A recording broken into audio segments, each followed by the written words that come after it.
That's it. Good. Sorry for the music. Anyway, let's start off again. Hungover bridge, I suppose. So yes, we've got some transfer news for you this morning revolving around Jack Grealish and Caicedo. This is coming from Angelo Mangiante, who is a blue tick, hundreds of thousands journalist at Sky Italia. This is coming through again at MUFC MPB, and basically what he's saying is that talks are ongoing for Moises Caicedo and Jack Grealish. Amad Diallo will arrive on the 1st and be in Manchester on the 1st of January, and also Dybala, tough because his new contract depends on Juventus. Outgoings, we've got Pogba, not going to go in January. Lingard, Matic, Bay, Sergio Romero, Phil Jones, and Dan James. And I don't know whether that means that those players are all going to go in January, but it's interesting that players such as Nemanja Matic are in there. We'll be talking about Dan James in a little bit as well, but Pogba not going to be going in January at all. So let's see how we end up with that. But if anyone's saying no sound and we've got moderators, can we just block them, please? Because they're just trying to ruin the experience for everybody else, and the sound is absolutely fine. I know the sound is fine because I heard it in my headphones as well. So can we just block them and get rid of them, the sad little tossers? Anyway, let's move on. We have got a very interesting situation with Manchester United at the moment. I want to talk about those transfers. I also want to talk about... Let's just do this very, very quickly, actually. So a lot of people said yesterday, all these idiots who've had a go at Solskjaer for his tactics, where are they now? Well, look, you know what? I just want to enjoy the result. It was a fantastic result yesterday. We are now joint third, and everybody is, very, very happy, and everybody should be just happy. But just to come back at the people who are trying to act like they're bloody, Einstein, because this is how we've been playing all season. The brilliance of yesterday is that we haven't been playing like that. And the most obvious way is that when he picked that team yesterday, everyone was like, oh, here's the back six again. You've got Lindelof, Maguire, Shaw, Wan-Bissaka. They're going to tuck in like they did do. We still were susceptible to that ball to the back post because Wan-Bissaka tucked in. Then you've got Fred and McTominay, and then you isolate your front four like we did against Manchester City. So that was how we thought it was going to be. And I think we had every right to think that. And you isolate your front four and your back six just defend like we did against Man City, and you don't create much. However, what we did tactically yesterday is this player went beyond here, this player pushed up here, this player pushed up here, this player pushed up here, and we just played a much higher line. We created more chances for it, but more importantly, Scott McTominay especially bombed past Bruno Fernandes, which we just haven't done. It's always been this for weeks and weeks and weeks. Deep defensive line, protect those two. And I don't know whether it was because it was Leeds, and can't wait to see whether we're going to do it against Leicester and Wolves and Aston Villa, but we bombed on, and that was the tactical change yesterday. Was it because it was Leeds? Well, it bloody worked if it was just because it was Leeds, but we haven't been doing that. We haven't had our centre defence midfielder bombing past Bruno Fernandes. Certainly we're not McFred. Maybe Pogba's done it a bit, but when you play McFred, Bielsa would have been expecting what we expected, which was a United side that sits back. And tactically, that's about as much as you need to know about that game. We just went for it, which was absolutely fantastic. So yeah, just wanted to talk about that. Also wanted to talk about the Brighton game. Remember the Brighton game at the start of the season when Bruno scored literally with the last kick of the game. Now, I celebrated it and I was absolutely ecstatic about it. I was like, it was like winning the cup and this is what football's all about. This is what the drama's all about. A lot of you were like, embarrassing. We should have lost to Brighton. Embarrassing. No. And I said at the time, look, it's our second game of the season. We've not had a pre-season. We're not fit. And that 3 points could be massive. It was massive at the time because we'd lost to Palace and then we lost to Spurs.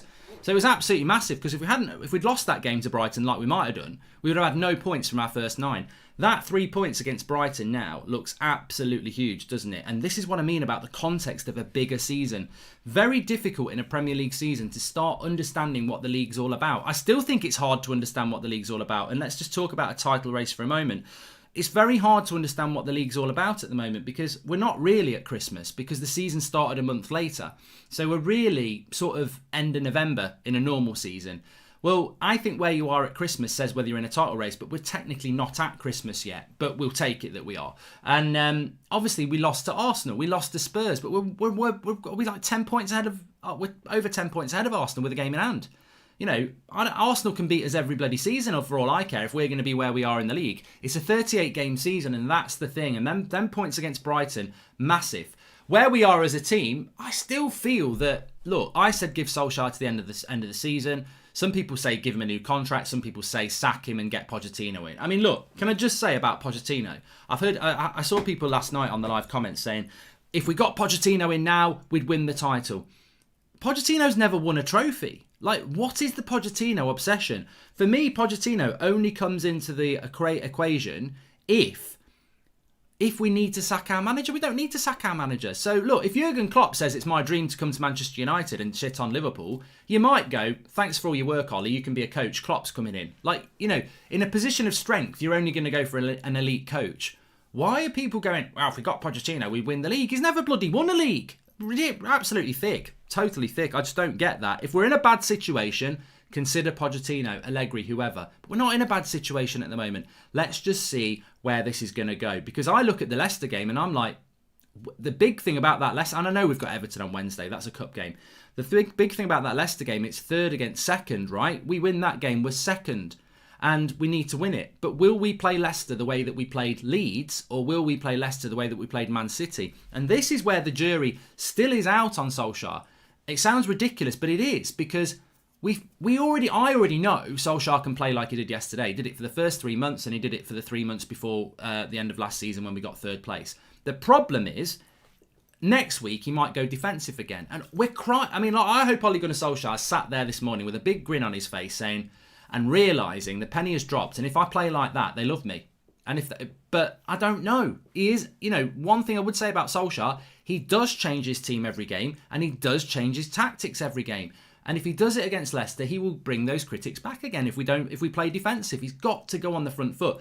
And the biggest example of that for me is Scott McTominay. Scott McTominay is not a centre defensive midfielder. I think the criticism of McTominay is spot on when he's sat there in front of the back four. He's just a Duracell bunny. But when you release him to being a box-to-box player, you get the assists, you get the goals, and he's not been able to do that this season. We've not seen McTominay go past the halfway line really this season, have we? So he was symbolic of the game yesterday, I felt. So let's see where we go from here, but very, very excited.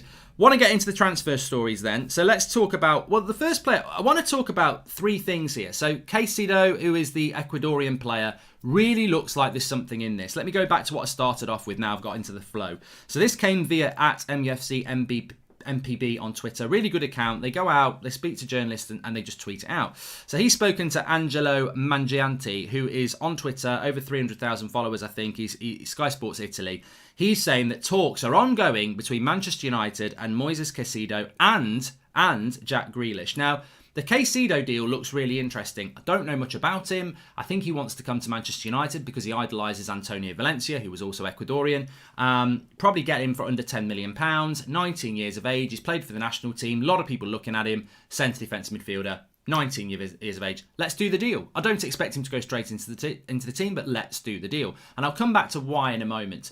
Jack Grealish, transfer talks ongoing. I think United have probably made it very clear that they like Jack Grealish, but Aston Villa are not going to sell Jack Grealish in January. So I think whatever we think about Grealish, this is a Pogba replacement, and transfer talks are probably there to replace Pogba in the summer. Now, can Jack Grealish replace Paul Pogba? Grealish is a bit more of an attacking player. Pogba can play centre defensive mid. He can play centre box to box. Can Grealish do that? So I don't know. But you cannot deny Solskjaer's appetite for Grealish. This is the player that he wanted, and Donny van de Beek is the player that he didn't want. So look, whether we can get Grealish or not, I would close that door on anything happening in January. Not a chance. We haven't got the money to do a deal like that for Grealish. They'd want 70, 80 million and they wouldn't want to do it in January. So I'd close the door on Grealish for now. Not saying that we can't do it in the summer. Not saying that we're not trying to unsettle the player. But we must focus on the January transfer window. And I think Caicedo is an interesting player there. Now, interestingly, I want to bring this in. Lindelof's comments from yesterday are massively exposing to the lack of competency in the Manchester United board in relation to recruitment of a centre-back. We know we need a centre-back. I said in the in my match reaction yesterday, if anybody's got any energy they want to give, if you want to, tell people they're wrong, this, that and the other, at the end of the day, if you're a United fan, you're over the moon. Whether you want Ollie in, Ollie out, whether you rate that player, whether you don't. If you're sat there last night thinking, oh God, I can't believe they've won, go and support someone else. You can have an opinion, you can think the manager's not good enough, But at the end of the day, you should be sat there celebrating that last night. That's one of the best performances we've seen in a long time. You know, I'm not saying it was the, you know, we did concede a lot of chances. Defensively, we weren't great. But what I'm saying about that performance is that's one of the most entertaining 90 minutes we've seen in a long time. It was a fantastic spectacle to watch. And if you didn't enjoy that, you can't be a United fan, really. If you're sat there going, oh, Ollie out, this, that, and the other. You know, sometimes just sit down and enjoy what you had and appreciate what happened. And that surely is the goal. Any passion you've got, whether it's a negative one or whatever about the club, it's always got to be coming from a place of wanting the club to win. Well, we won yesterday and we played fantastically well. But defensively, we were a little bit shaky. And I said after the game that the only frustration I have after that game is to aim it at the board and say, if you win titles, if you want to win titles, whether it's cups or Premier Leagues or anything like that, or you want to be in the race to do that, the focus has got to be on the board. You know, I want to see every Manchester United fan vocal over the next 2 weeks about this, what I'm about to say. I want Solskjaer to start mentioning it in press conferences. This team has done very well to get into a situation where it is now. Not many people thought we could do this. No, you know, I don't know anybody when the transfer window closed that said we would be in a title race. We'd lost 2 of our first 3 games. We didn't get Sancho. We didn't get a centre-back. The summer-winter transfer window closed. I didn't know anybody, and I know very, very, very staunch Solskjaer people, very positive people. Nobody thought we could be in a title race at the end of the transfer window because we'd played those first 3 games and we'd lost 2. So nobody thought we could do it. So the team's done fantastically well to get to this position, as has Solskjaer. But problems still are there in that team. And what we need to do, and what we need to be very vocal about, is that club, that board, need to buy players in January. They need to buy a centre-back in January. The centre-backs partnership is not good enough, and it will cost us anything we're trying to do. Whether people think we can win the title, whether it's top 4, whatever, it will cost us that if we don't buy players in January, and we must do it. Unpopular opinion, probably Van der Beek would take place of Pogba, and Grealish might be an attacking mix with, says Venyak. Good point. Villa have said 100 million for Grealish. He's a Villa lad, and he's not leaving, as if we win our games in hand, we go up to 4th, up the Villa, says Cam Clark. I think that you're right, Cam. I think Grealish is very happy at Villa. They're doing very well at the moment. Nothing will happen till the summer if it does happen. It was not a masterclass, but it was the most entertaining football match this year. Loving it, says Laurie. Hello. Mate, if you wanted to analyse that game, defensively, it wasn't very good from United. We did give up a lot of chances, but attacking-wise, it was great. And, you know, we are, as I said yesterday, we are the guy who goes to work. And I say guy because I don't want to think, you know, I don't want to be accused of being sexist in the vision that we're going to get of a woman. So I'll say a guy.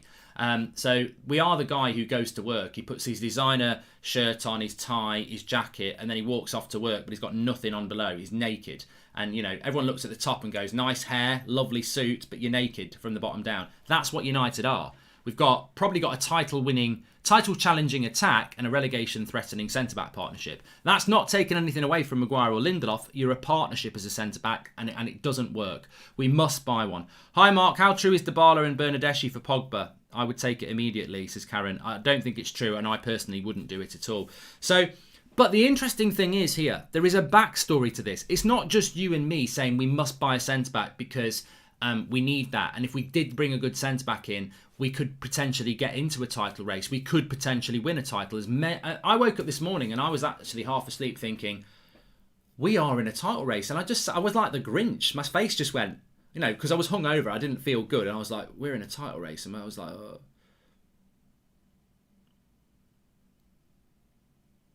I was like that in bed. I was just so happy. I was just like, oh my god. And I don't know how long it's going to last, and I'm sure that'll get clipped up on everybody. And, you know, we know that can happen. We know United can fall off the mountain very, very quickly. But we are technically in a title race, and I'm very excited. I'm buzzing about it. I'm happy for everybody. I'm happy for the Ollie outers. I'm happy for the Ollie inners. I'm happy for the Manchester United fan base in general. I'm happy. I don't want any toxicity. I don't want any arguments. All I ever moan about is because I want United to be where they are now, and we are there. 2 points off the top if we win our game in hand. I can't moan about that. You can moan about no fans in the ground. You can moan about, you know, it's a very inconsistent league, but we're 2 points off the top if we win our game in hand. I'll have some of that. And you know what? Solskjaer spent a lot of time moaning about no fans in the ground. Bullshit. I've always said it was bullshit. That performance yesterday, I don't have the audio on because I'm doing the watch along, so it just distracts me. So I'm watching that game.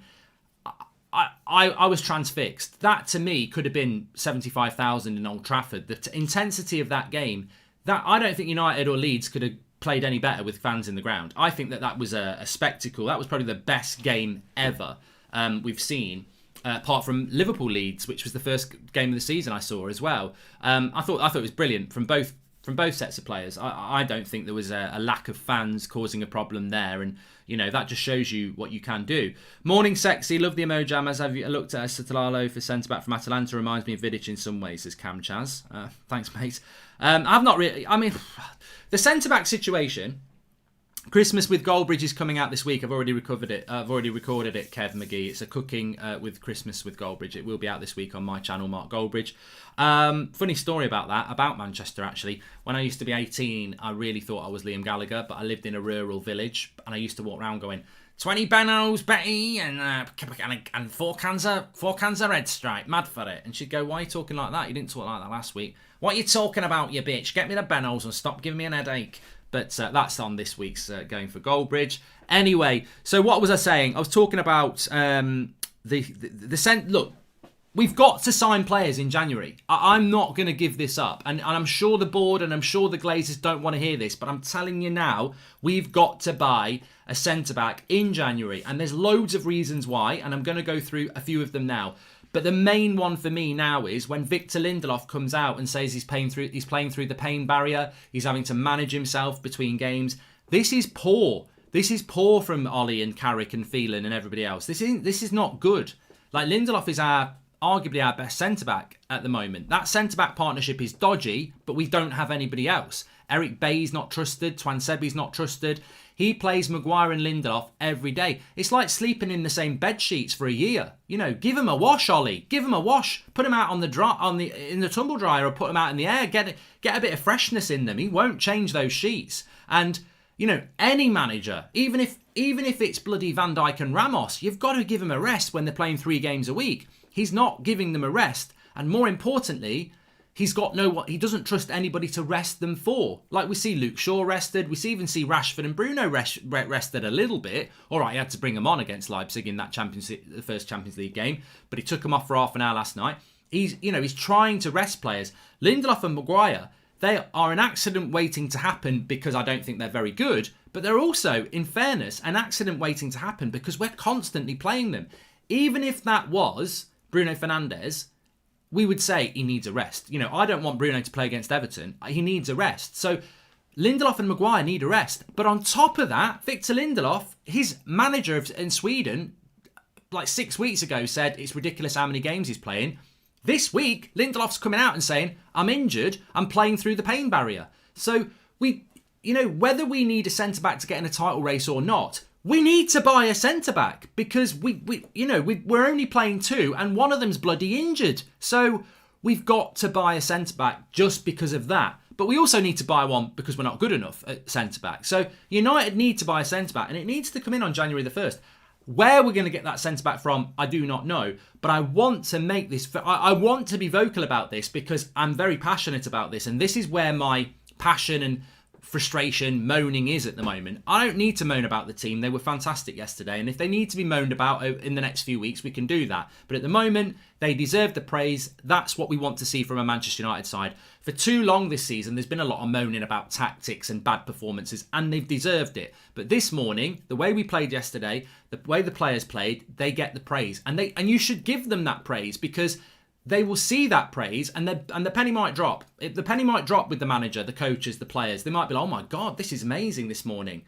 They need to understand that praise and love and admiration is there because of what you did in that game yesterday. And if you do it every week, this is why Liverpool are loved by their fans and everything like that. And there's not much criticism. So the players and the coaching staff need to learn that. But where I do want to be vocal about is the board. You've got to give him a centre-back on January the 1st. Don't wait till January the 31st because we've played Liverpool by then.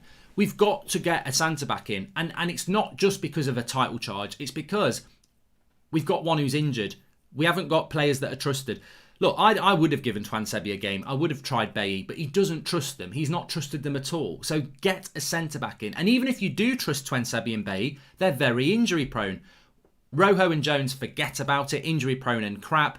We need a centre-back. Imagine if we don't buy a centre-back, right? Lindelof eventually buckles and is out for a month.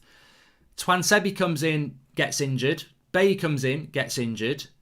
We could be playing Maguire and McTominay at centre-back or something stupid like that. And the title race or whatever we're in collapses. It's so important we buy a centre-back. Which brings me on to my next point. France. And I'm not talking about the blockade not letting the lorries in. I'm talking about the French League sponsorship, which is worth 3 billion, I think it was, or hundreds of millions, has withdrawn its sponsorship, which has caused a massive amount of problems for French clubs. Now, they are trying to do a new deal, I think, with Canal Plus, but it's nowhere near as much as the one that they had before. So French clubs are in shit. They are in a lot of trouble, apart from PSG, who are obviously funded by a lot of money. Hey, Mark, it's my big brother's Jake's birthday, and I was wondering if you could wish him a very happy birthday. Great win, great content, as always, says Joe Dayton. Thank you very much, pal. Happy birthday to Jake. Hope you have a good day. And hey, Mark, no real question from me. Just wanted to send a little donation and wish you and the team a happy Christmas. Love the channel and appreciate all the hard work that must go into maintaining it. Martin Mason, you know what? That's the nicest super chat we've had this year. You know, just an appreciation. You didn't have to do that. So big shout out to you, Martin, for that. I really appreciate it. And thanks for everybody's support this season, because it's been hard, hasn't it? And I must just say, before I come back to the French League, I think there's a real concern in England at the moment that this is getting out of control, if it's not already out of control, with the increase in the infection rate because of this new strain of COVID. I can see, unfortunately, there is a possibility, and I wouldn't panic yet, but there is a possibility the Premier League will get locked down again, because it is rife. In London and in the southeast, this is a really infectious new strain of COVID. And unfortunately, everyone wants to blame the government because they're a bit shit. But the reality is it the government's fault that thousands upon thousands upon thousands of people were leaving London late on Saturday night to go all around the country? So thanks, you selfish twats. You're going to spread it around the whole country now, just like you were when you're all stood outside your pubs and your parties for the last few weeks. It's so sad. It's so sad the amount of people are going to die because of this selfish behaviour that's been going on for a long time. And I'm not saying the government aren't at fault, but let's be honest, we're also at fault for our own responsibilities, and some responsibilities have been put in the bin for selfish reasons. And I do think that this is going to have the potential to spread massively around the UK, and we may end up with no Premier League football for a period of time again in the new year. We'll have to just wait and see what happens with that. But thank you for the super chat from Martin. Really appreciate that. Remember, you can become a member of the club if you want to support the United Stand. You get your little badge next to your name in the live comments. You also get access to our audio emojams now, which you can download. We've got 6 of those that you can send on WhatsApp and everything. They're really funny. I'll show you one of those on the show later on. And you get access to our community tab, where I put polls and stuff in there for ideas for shows. So thanks to the members who support the channel as well. You can do that by clicking the join button. And I hope you all have a very Merry Christmas as well. And it has been a tough year. And look, you've helped me immeasurably, and I know Flex feels the same, and KG and Drawty and everyone else who's involved, the website people, everybody. You know, your interaction has been so important in a year where so many of us have had to, you know, be isolated from interaction. So I really do appreciate that, and I really nice message on a morning like that. Anyway, let me just talk about the French League, because the French, if we did go into a COVID lockdown for January, right, and there's no football, United should not put up the shutters and go, well, we're not buying anybody anyway. There are potentially huge opportunities here, and I don't like it, but it's the world we live in. A couple of my mates run pubs. They've not been open since November. This is the busiest time of the year. And all right, you can furlough and get a bit of money from the government, but you can't get the profits you were going to make over November and December, the busiest time of your year. You can get a basic wage, but you don't get all that massive profit. So people are suffering in this world at the moment, and they're a victim of the circumstances, right? And unfortunately, the French League is a victim of the circumstances. They didn't bring their league back in the summer, so they lost a load of money there. They've now lost their biggest sponsor. The French clubs are in big trouble. Camavinga at Rennes, Badiashile at Monaco, Samari at Lille. These are just 3 very talented young players that you could probably get. I don't even want to put a price tag. I don't even want to Jesse J it. I don't want to put a price tag on it, because I don't know what they're worth, because I don't know how bad the financial situation for them is. But imagine if, Monaco wanted 25 million for Badiashile last summer. What would they take now? 15? 10? I don't know. Samari at Lille was being quoted for 30 million. What are they going to take now? 15 million? Look, it might feel immoral, but actually, if they're so desperate for money, it may as well be our money and we get the cheap deal. So we need to be all over the French league like a rash, like a lot of clubs will be. And, in some ways, that might help the French league because, there might be 2 or 3 or 4 or 5 clubs that want the cheap bargain. But we've got to be in that equation. The reality is, Manchester United will be making loads and loads of money in the very near future. As soon as this vaccine gets rolled out and this COVID starts to go down and we get the fans back in the ground, Manchester United are not going to be a club whereas fans go, not watching anymore, not interested, not going to turn up. People are bloody starving to go to matches again. Manchester United can basically look at the next 10 years and say the revenue streams are huge, especially where we are in the league and all the positivity. So Manchester United in January, even if you're only going to buy 1 player, but I would be looking at 2 or 3 because if you could get 2 or 3 really talented, exciting players, a couple from France that are half price effectively, it's like the January sales and Manchester United need to be right in there. And one of those players needs to be a centre-back. And look, interesting, isn't it? I don't know what the situation at Monaco is, but Badiashile is a player we were looking at in the summer. And, look what's happening in the French league. So, look, Man United... And look, there are other players in the French league. I don't know loads about the French league. Randolph says that Bamba at Lille or Renato Sanchez are good shouts as well. There are so many good players in the French league, and there are so many players that Manchester United could be looking at getting. So, I think that, that's what they need to do. But 100%, we do need to go and get a centre-back from January. 100% in January, sorry. Because if we don't, I don't think that I'll keep saying this till the cows come home. The centre-back partnership won't win the title. Welcome to the Members Club, Ryan Brooks. Thank you very much for joining. Really appreciate that. But there's so many good players in the French league, and Manchester United need to be looking at that. Look, it's a sad situation for the French league, but the reality is, anybody saying, we shouldn't do that, we shouldn't take advantage of a horrible situation, the French clubs are going to be like that anyway. They're going to be praying people take advantage of it because that 15 million for Badiashile might keep the club afloat for a year. So, they're just not in the position where they can demand silly prices, are they? So let's see how that works as well. We won't get Marquinhos, we won't get any PSG players because PSG are bankrolled, so they won't be in trouble. PSG will be fine, but other clubs, maybe not. Cherky as well, says Dylan Jones. Not Turkey, Cherky, Ryan Cherky. Kimpembe plays for PSG, so I wouldn't talk about him at all. And Mbappe plays for PSG as well, Shrika. So I don't think it'll impact on PSG. I don't think it will. But any other club, it could be open season and United need to look at that. I just want to talk about Dan James as well. It's funny actually because if anybody watches my Manchester United FIFA career mode, and you might be watching it a lot more if we go into lockdown, that's on Mark Goldbridge, That's Football. You can check it out on there. But I'm in season 3, just like Ollie is, and I'm in a title race. I'm in February, Ollie's in nearly January. And I'm not comparing the two in any way, but on my FIFA career mode, Dan James is always DJ time. The last 20 minutes, if a game is a bit, you need something, you get Dan James on for his pace. And I'm just wondering if we are now entering DJ time because he played well yesterday. I'm not going to hype up Dan James. I really was surprised by the selection yesterday. It wasn't the one that bothered me. The one that bothered me was no Pogba, and I was totally wrong about that. And I accept I was wrong, and I'm happy I was wrong. The way he used McTominay yesterday, we've got a box-to-box player there, and how good he can be, let's see. But the Dan James one really surprised me, but it was the Pogba thing that annoyed me the most. Dan James suited that game yesterday so well because Leeds go man-to-man and they leave a lot of space. And Dan James had a good game. Now, Leicester won't do that. Wolves will play with a back 5. So Dan James will... I can tell you now, Dan James against Wolves will be shit if he starts because there'll be no space for him to run into. But how do we develop Dan James? Because he has had some good games. He's had some shocking games. Is he one-dimensional? Is there a player in Dan James that we can get out that can be useful for United? Because I tell you what, his pace is his asset.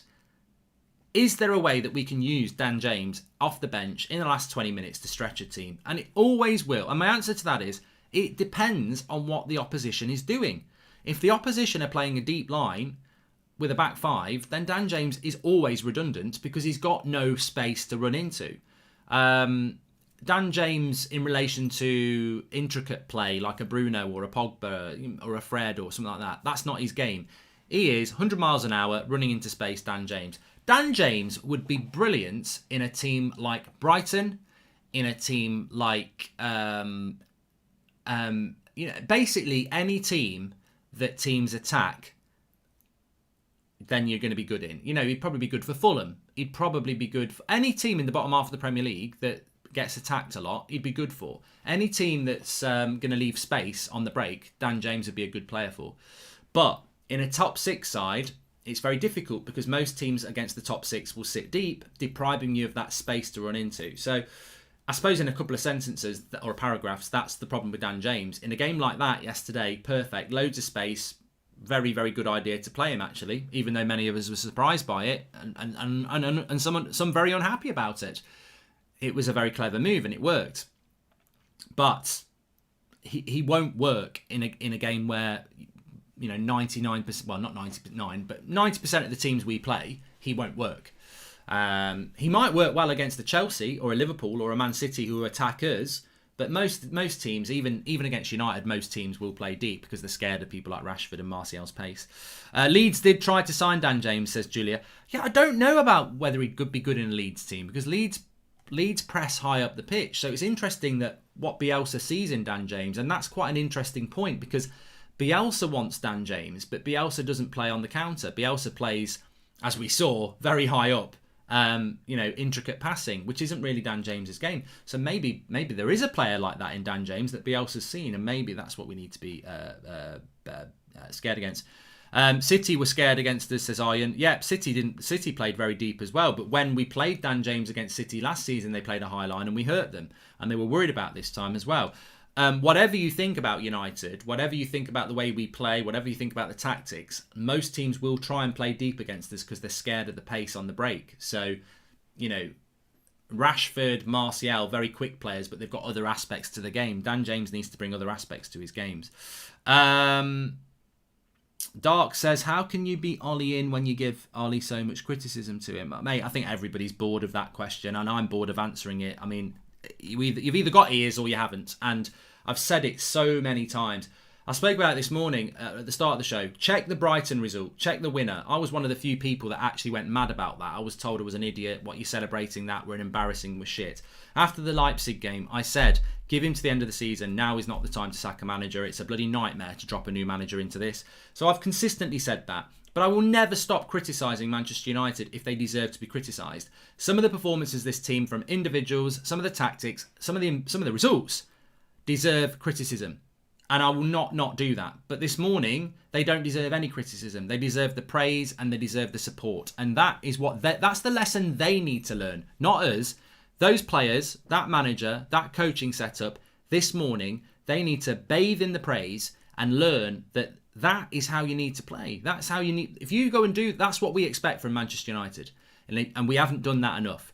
We want to see more and more of that, and the praise will flow through. Criticism is part of anything. And anybody who thinks that's wrong, can I just tell you what Ole Gunnar Solskjaer said in an interview on Saturday? I enjoy the pressure. I enjoy the criticism because it's what motivates me. So anyone there who's going, oh, stop criticising Ole. Stop criticising him. Ole himself has said that pressure, that criticism, he needs it. He needs that to keep him on his toes. And anybody, even Paul Pogba said this, I don't mind the criticism because I'm my own biggest critic anyway. And most successful people are not sat there, taking selfies of themselves, thinking how great they are. They are driven. They are driven because they feed off the criticism. They feed off it. So people out there who are saying, well, you were moaning about the tactics 2 weeks ago. How can you be Ollie in? Because we weren't playing that well 2 weeks ago. We got knocked out of the Champions League 2 weeks ago, and criticism is valid. And every one of any level of sports, high sports people will know this. Solskjaer himself has said it. So stop trying to find an angle to be negative. The reality is, Positivity should be running through this fan base, and the only negativity that should be building is towards the board, because they need to buy a centre-back in January. That's where all the focus should be, because we're hearing that we might not buy anybody in January, which is a bloody farce. They've got to get out there and do it for many different reasons. He only played well because Leeds gave him a lot of space. No other team in the Prem really does that. Would prefer Lingard than James, to be honest, says Dana. And I think we need an experienced winger in our team, someone who can show the younger ones what should be a winger's mentality when playing, just like Cavani helping out Greenwood, says Dipak. Well, look, just to go back on that, I can't wait for the Leicester game, not only because it's third against second, but will we follow up that Leeds game with that performance against Leicester? Absolutely, 100%. We were speaking about this Leeds game all week and said we can't wait for this game because Leeds play so open, it'll be a great game of football. And surprise, surprise, it's so open and it's a great game of football. We did concede a lot of chances as well. How will we play against Leicester? Will we go to Leicester and go, they play deep on the break, let's play deep on the break, and it's a boring game? Or will we go, let's get our midfielders beyond Bruno, let's press them high up the pitch? Because United showed yesterday that we can play, not as well, but basically we did what Liverpool did in the first 20 minutes. The fullbacks pushed up, the midfielders pushed up, and we starved Leeds. We wouldn't let them build momentum, and we pressed them high up the pitch, and they made mistakes. We can do that against Leicester. What I'm praying we don't do against Leicester is go with a different tactical style. You've got to adjust a little bit, of course you have, but don't sit deep because of the long ball from Vardy and play out a dull game. Go and, those players enjoyed that yesterday. McTominay and Fred enjoyed pressing higher up the pitch instead of having to sit in front of Maguire and Lindelof. The fullbacks enjoyed bombing forward. Bruno enjoyed having people coming at him from behind and all over the place to play the little flicks too. We've got to see more of that. We've got to see more of that. And we haven't seen it a lot. And I hope it's not just because it was Leeds. We need to see that again and again because we've shown that we can do it as well. Anyway, look, I could go on and on. We've got another show coming up for you at about 2. And again, tonight, I think it's going to be a 7 o'clock show tonight because I think I'm going to do Chelsea-West Ham as a watch-along because it's quite an interesting game that with Chelsea trying to get back into this race with us. So probably 7 o'clock tonight, another one at 2 o'clock. Smash a like on the video, subscribe if you're new, keep the smiles up. My hangover's gone, you've got rid of that. And thanks everyone for watching.